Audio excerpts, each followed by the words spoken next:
Hello there, my name is Ardi and we are going to answer this question here. Find the minimum cost SOP, sum of product, and then POS, product of sum forms function for this function here.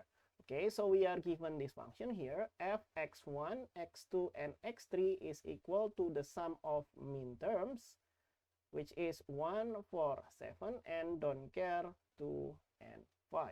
Okay, we have three variables here, x1, x2, and x3. So we will need to use KMap with three variables. Okay, and the first step that we need to do is just draw the KMap. Draw the KMap. Okay, what I usually do, I will have x1 and x2 here, and I will have x3 here, like this. And because we have two variables here, we have 2 to the power of 2, which is 4 bits here. So we will have 0, 0 here, and then 0, 1, and then we have to be careful here. This one will be 1, 1 and not 1, 0, because we need only one change for each row. And then the last one will be 1, 0. Good. And for x3, because we only have one variables, we only have 0 and 1. Good. Now maybe let's draw the separator between the lines here so we can see this clearly.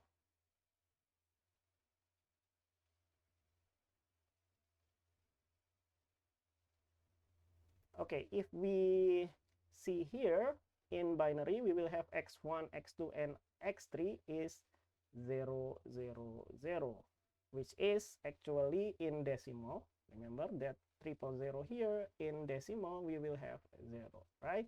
So here we will have this cell here as minterm number 0. So we will have minterm number 0 here.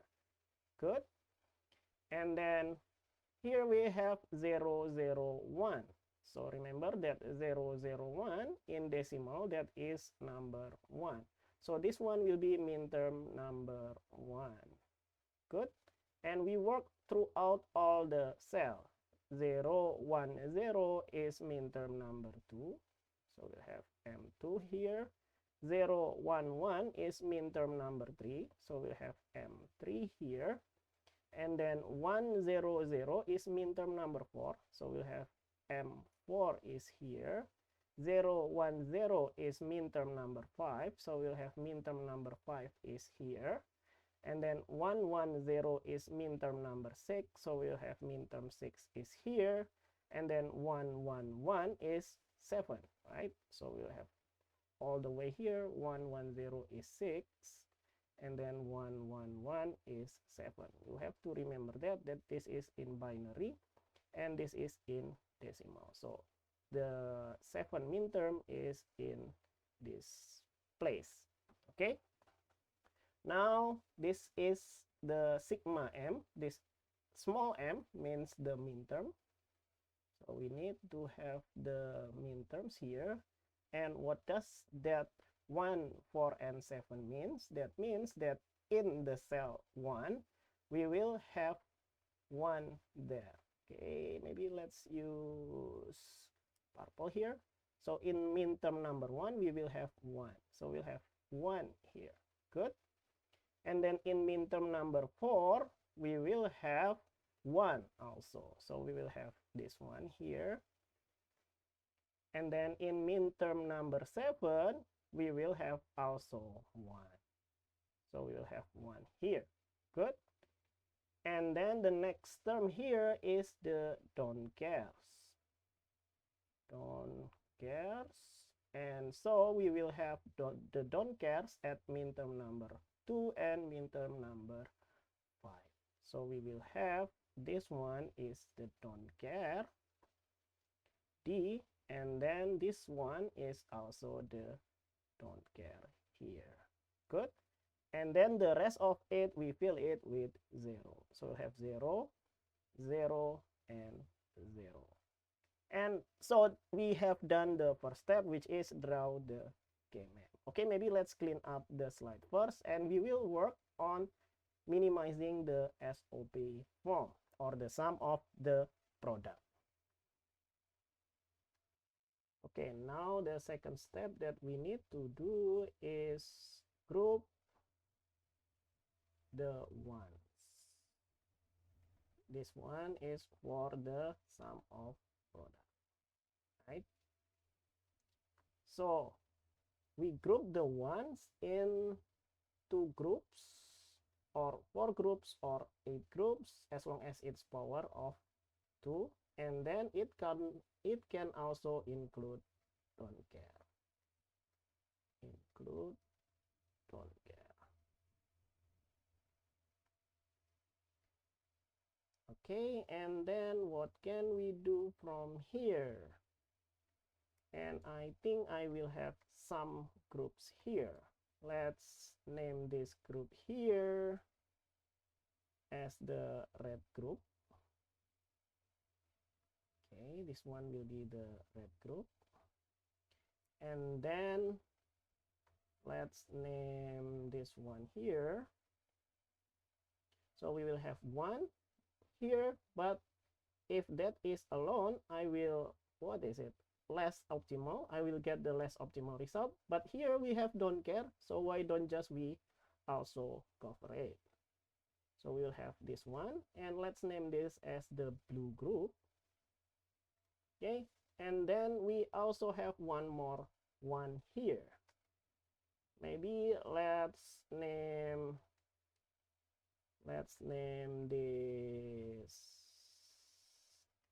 this group here. Okay, we group this, and we also get this one here, right? Let's name this as the yellow groups. Good. And now from the red groups, for x1, we will have this as 1, and then for x2 we will have it as 0, and then for x3 we can have either 0 or 1. So x3 is either 0 or 1. So for this red group, we will have the value is only depends on x1 and x2. So we will have x1 and then multiplied by x2, but x2 is 0, but we are working on ones here, so x2 complement here. And this one is the result from the red group here, right? Okay, now let's do the, oh, this one is not blue, that is green, right? That is green group. Okay, now let's do the green one. Okay, what is the green one? Let's see, x1 here. X1 is, this is 1 and this is 1, so I will have x1 is 1. And then what is x2? X2 can be either 1 or 0, so we will have either 0 or 1, either. Okay, and then what is x3? X3 is this one here, which is only 1. Good. So we will have the one from the green group, we will have x1 and then x3. Both are already in 1, so we don't need to complement it, right? So we will have this one, and then let's see the yellow group. Let's see the yellow group. We will have x1 here is either 0 or 1, right? X1 is this one and that one. And then x2, what is x2? X2 is this one and this one. So we will have x2 is equal to 0, and then for x3 we will have 1 here. Okay, so from the yellow group we will have x2, but that is 0, so we need to complement it, and then x3 here. And we have all three for the SOP terms. This one, and this one. And we just need to add them up. So for this one, we will have x1, and then x2 complement, and then plus this one here, x1 and x3, and then this one here. So I will have x2 complement, and then x3. And this one will be our SOP form. Okay, we have answered this question here. Okay, and maybe let's clean up the slide to work on the POS form. Okay, let's see what can we get from there. Okay, for the POS, we need to group it by 0, not 1. So it's the opposite. So let's group the 0 for the POS, product of sum. Okay, we group the zeros together, but can also include don't care. Okay, maybe let's group this because we have two group of 0 and don't cares. Let's name this group as the red group. And then what else? Okay, we will have this one here. Let's name this as our yellow groups. And then what else there? Let's name this one here as our green groups. Good. And let's see what can we get from here. Let's see what can we get from the red groups. We have the x1 here is 0 and 0. So we have x1 is always 0. And then x2 is either 0 or 1. And then x3 is always 0, right? Because this one is the red group, so x3 is only this one. So we will have x3 is 0. Good. So it only comes from x1 and x3. So we will have x1 plus x3 when we work with POS. Why it is not conjugated? I mean not complemented. x1 we work with 0, but x1 is already 0, x3 is already 0. So we'll have it as is, right? And now let's work on the second one, which is the yellow group. Okay, let's do our yellow group. For x1, we will have x1 is always 0 here. Okay, that's good. And then what is x2? x2 is always 1. And then x3 can be either 0 or 1. So we'll have x3 is either. So here, from the yellow group, we can have x1, it's already 0. So we'll have x1 and then x2. But currently we are working with 0, so x2 complement here. Good. And then finally, for the last group, we will have our green groups. Okay.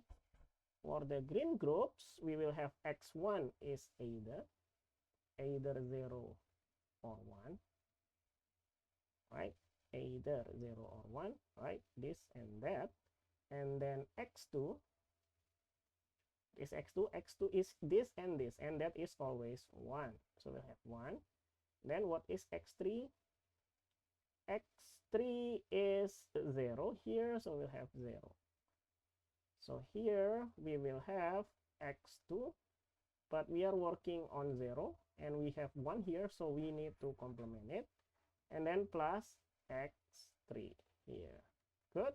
And now we have worked on all groups. Now we can just multiply all them together to get the POS form. But I need some space. Maybe let's move it a little bit to the bottom like this. Yeah, so we will have this one here that will equal to this one, x1 plus x3. And then this one here, we will have x1 plus x2 complement. And then this one here, x2 complement plus x3. And this one will be the POS form. Okay, so we have already answered both of the question here. The SOP form is this one here, and the SOP form is this one here. Hopefully I did not make any mistakes in my calculation. Thank you for watching and see you in the next video. Bye bye.